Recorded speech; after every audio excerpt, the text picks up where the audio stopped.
Hello and welcome to the channel again. This is Sam trying to spin to win on Swift. It's Tuesday again, and with that, another ZRL race is upon us. Today is stage 5. It's actually the Queen stage, and it's taking place on the Keith Hill after party course. But don't be fooled. This is not much of a party. This should be a really tough race today. But before we jump into the race footage, as usual, let's have a quick look at the course, the leaderboard after stage 4, as well as the competition we're facing today. Okay. Let's party. Now, wait just a minute. Today, I'm gonna get my excuses in early. You are pathetic. I got some sort of a bug last week.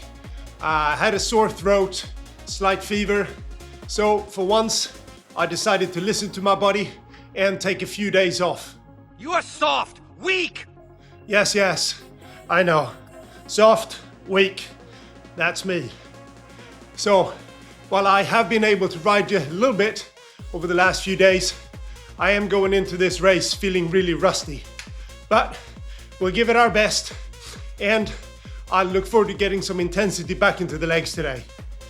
And getting that intensity is not going to be a problem today on the Keith Hill after party course. We'll get a nice warm up for the first 30 kilometers or so, but then the party really starts as we do the Keith Hill climb. Do I really have to do this? I did this climb not too long ago, in fact, in an FRR race, and I think I managed to get up in just under 13 minutes. However, I think we will go up it faster today, especially if you want to place well. So I'll need to find my A game. The problem, I'm not sure where that is at the moment. You are seriously clueless. Let's have a quick look at the overall leaderboard. After 4 races, my team, Swedish Swifters Mimmer, is in 10th spot. It would be good if we can move up a spot or 2 after this race, but as mentioned before, the competition is really tough for our lineup. But of course, we will give it our best for sure. Here is the screenshot of the Velo ratings just before we started the race. For me, I'm in 9th place, so I set myself the same goal today as I have for every race in this ZRL season.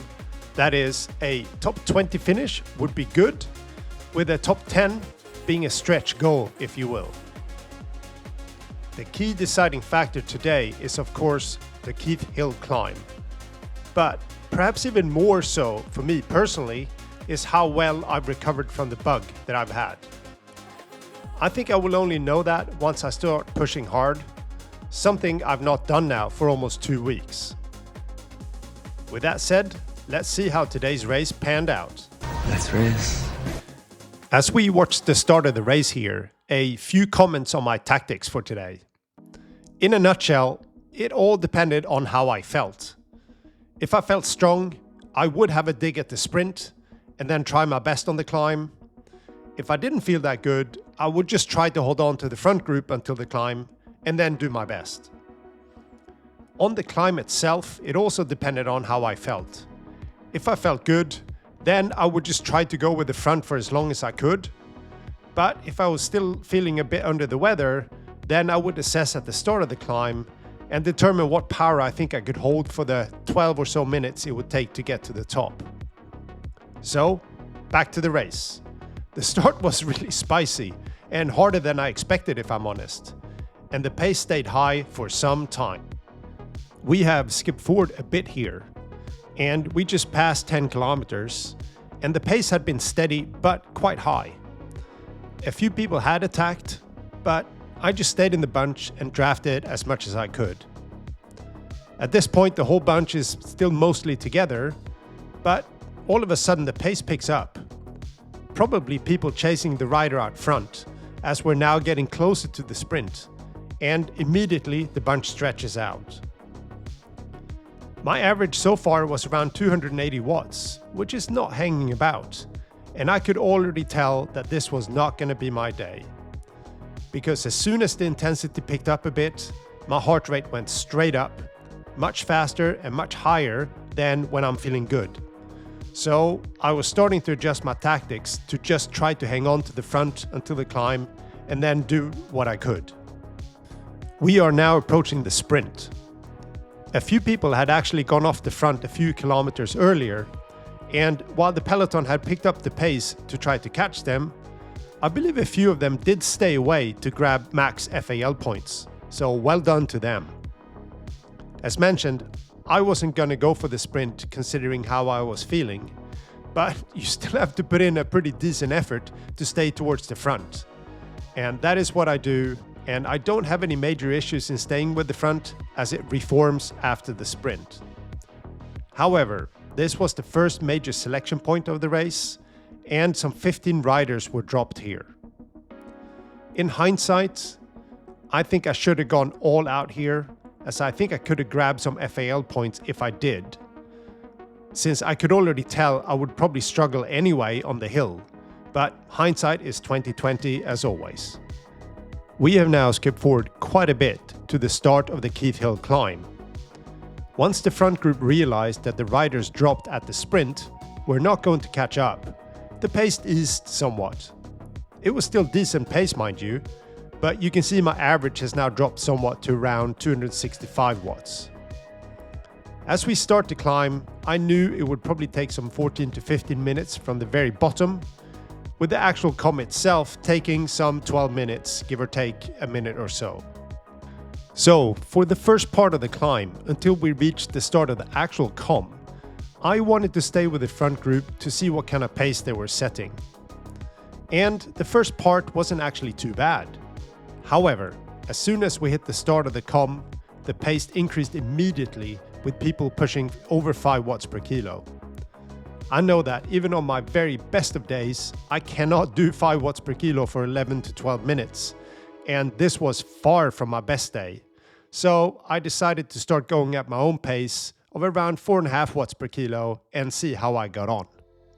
As you can see, the front group rides away from me, but I keep plugging away at my speed. I could tell right away that holding even 4.5 watts per kilo would be a challenge, since my heart rate went over 170 very, very quickly. And that is, as you know, as we get towards the steeper sections at the end of the climb, I keep plugging on, and I am now starting to catch people that must have fallen off the front group.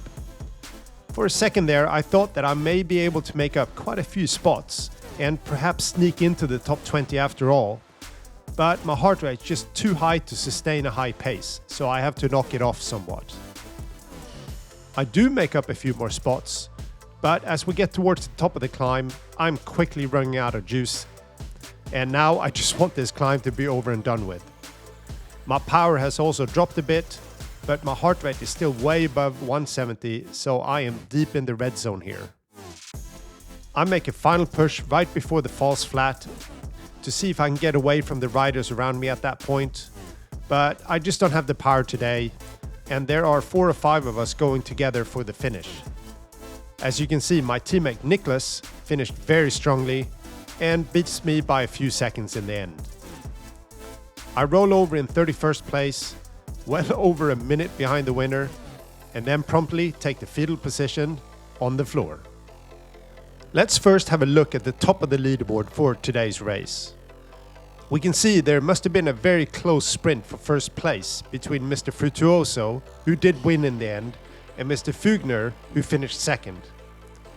Mr. Van Howard finished in third, and many congratulations to our podium, well raced. But what really stood out to me was the 5-minute power figures for the top 5 or so riders. To keep well over 5 watts per kilo for 5 minutes at the end of a pretty tough race is very, very impressive. Looking at this, even if I did have a really strong day today, I think I would have struggled to get in the top 10. Some really, really strong riders in ZRL, that is for sure. For me, as mentioned, I came in 31st place. I have to admit I'm not happy with the position, but I can't fault my effort as I was completely spent at the end. The bug I have been fighting did impact my performance, that's for sure, So I think I could have and should have done a bit better. But as just mentioned, even on a great day, I think top 10 today would have been out of reach. Now, just a few post-race thoughts before we wrap up the vlog. Post-race thoughts, as usual. Not too much to talk about today, I'm afraid. But that race went about as well as I thought it would today, considering how I'm feeling. Don't want to make excuses for myself, but not 100% today. And I could tell that right away from the relatively hard start. I knew right away this wasn't going to be my day. But you still got to finish the race. And I didn't have any problems staying with the bunch until the climb started. But then I knew I wasn't going to be able to go with the front guys today. So I tried to settle into a pace I thought I could keep. And for the most part, I kept it, I think, all the way up. I need to check the numbers. But my guess is I was like 20, 30, maybe 40 watts below where I wanted to be on a 12-ish minute climb, I think. But c'est la vie, it is what it is. Some strong racing in the front though, that's for sure. So kudos to them. But overall, disappointing result. If you look at the spot I came in, 30 or 31st, but I gave it my best. I just didn't really have it today. It is what it is. All right, hopefully I can have some more rest and some good training this week, and I'll be back on better form, I hope, in next week's race. I'll see you then. This is Sam, trying to spin to win on Swift, and I'll see you in the next one. Bye-bye.